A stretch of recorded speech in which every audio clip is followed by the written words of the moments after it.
नमस्कार। Third world literature, ये शब्द सुनने में कितना सीधा साधा लगता है ना। पर क्या हो अगर मैं कहूँ कि ये पूरी की पूरी कैटेगरी, ये खांचा उन देशों में बना ही नहीं जिनका ये नाम लेता है। आइए आज इसी गुत्थी को सुलझाते हैं कि आखिर ये शब्द आया कहाँ से और ये कहानी असल में किसकी बताता है। तो देखिए, हैरानी की बात तो ये है कि थर्ड वर्ल्ड लिटरेचर की कैटेगरी असल में उन देशों में पैदा ही नहीं हुई जिन्हें तीसरी दुनिया कहा जाता था, बल्कि इसका जन्म हुआ इंग्लैंड और नॉर्थ अमेरिका की बड़ी बड़ी यूनिवर्सिटीज में। जरा सोचिए, एक ऐसा लेबल जिसे बाहर से गढ़ा गया और फिर उन कहानियों पर चिपका दिया गया जिनको वो रिप्रेजेंट करने का दावा करता है। तो सवाल उठता है कि भाई क्या फर्क पड़ता है कि ये शब्द कहाँ से आया। अरे बहुत बड़ा फर्क पड़ता है। इसकी जड़ को समझना इसलिए जरूरी है क्योंकि इसी से पता चलता है कि हम दुनिया के एक बहुत बड़े हिस्से के साहित्य को किस नज़र से देखते आए हैं। तो चलिए इसी कहानी को समझते हैं। तो सबसे पहले आइए इस कैटेगरी को ही ठीक से समझें। जैसा कि हमने देखा, ये कोई ज़मीनी चीज़ नहीं थी, मतलब ये उन देशों से निकलकर नहीं आई। ये तो एंग्लो अमेरिकी अकादमिक दुनिया की एक देन थी। तो आखिर ये है क्या भला? सीधी सी भाषा में कहें तो ये पश्चिमी यूनिवर्सिटीज का एक तरीका था, गैर पश्चिमी लेखकों की किताबों को एक साथ एक बॉक्स में रखने का, ताकि उन पर रिसर्च की जा सके। एक एकेडमिक खांचा बस। और देखिए, प्रॉब्लम ठीक यहीं से शुरू होती है। क्रिटिक एजाज अहमद कहते हैं कि जब आप सब कुछ इस एक लेबल के नीचे डाल देते हैं तो उन कहानियों की असली आग, उनकी असली आवाज़ कहीं खो जाती है। वो क्रांतिकारी आवाज़ें जो उपनिवेशवाद के खिलाफ लड़ रही थीं और जिनमें से कई तो मार्क्सवादी विचारों से बहुत गहरे तक जुड़ी थीं। अब ये समझने के लिए कि ऐसा लेबल बना ही क्यों, हमें उस दौर की इंग्लैंड और अमेरिका की यूनिवर्सिटीज़ के माहौल को देखना होगा। सच तो ये है कि दोनों जगहों पर बौद्धिक दुनिया एक दूसरे से बिल्कुल अलग थी। अटलांटिक के दोनों तरफ सोचने का तरीका एकदम अलग था। एक तरफ था इंग्लैंड, जहां मार्क्सवादी विचारों का काफी असर था, मतलब वहां लिटरेचर को समाज और राजनीति से जोड़कर देखा जाता था। वहीं दूसरी तरफ था अमेरिका, जहां न्यू क्रिटिसिज्म का बोलबाला था।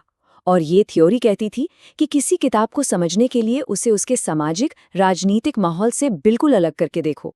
अमेरिका में तो लिटरेरी थ्योरी का फैशन बहुत तेजी से बदल रहा था। 1940s के न्यू क्रिटिसिज्म से 60s में स्ट्रक्चरलिज्म और फिर 70s में डीकंस्ट्रक्शन तक का सफ़र बहुत तेज था। और इसका नतीजा ये हुआ कि लिटरेचर की पढ़ाई और ज़्यादा टेक्निकल और राजनीति से और दूर होती चली गई। लेकिन फिर आया 1960 का दशक, और इस दशक ने तो जैसे सब कुछ हिलाकर रख दिया। ये सामाजिक और राजनीतिक तूफानों का दौर था, और इसकी लहरें यूनिवर्सिटी की चार दीवारी से भी जोर से टकराईं। सोचिए, सड़कों पर वियतनाम युद्ध के खिलाफ जोरदार प्रदर्शन हो रहे थे, सिविल राइट्स मूवमेंट अपने चरम पर था, महिला आंदोलन अपनी आवाज बुलंद कर रहा था, और इन सब के बीच अमेरिकी कैंपस में पहली बार मार्क्सवादी विचार भी तेजी से अपनी जगह बना रहे थे। इन सभी ताकतों ने मिलकर यूनिवर्सिटीज पर बदलाव के लिए जबरदस्त दबाव डाला, और इन आंदोलनों का असर सीधा क्लासरूम के अंदर दिखाई दिया।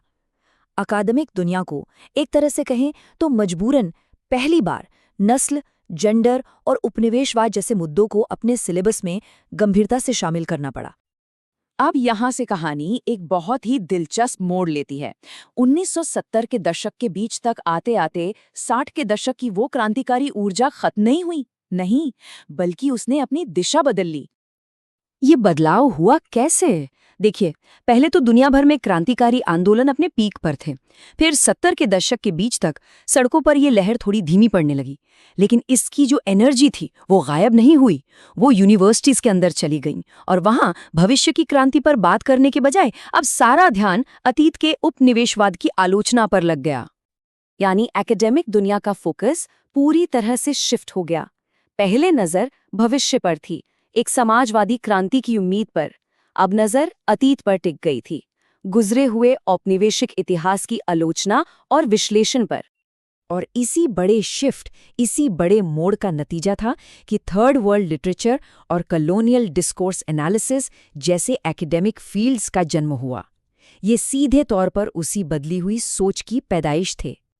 तो अब आते हैं इस कहानी के आखिरी और सबसे ज़रूरी हिस्से पर, यानी एजाज अहमद का नज़रिया, जो इस पूरी बहस को एक बिल्कुल अलग, एक मार्क्सवादी चश्मे से देखता है।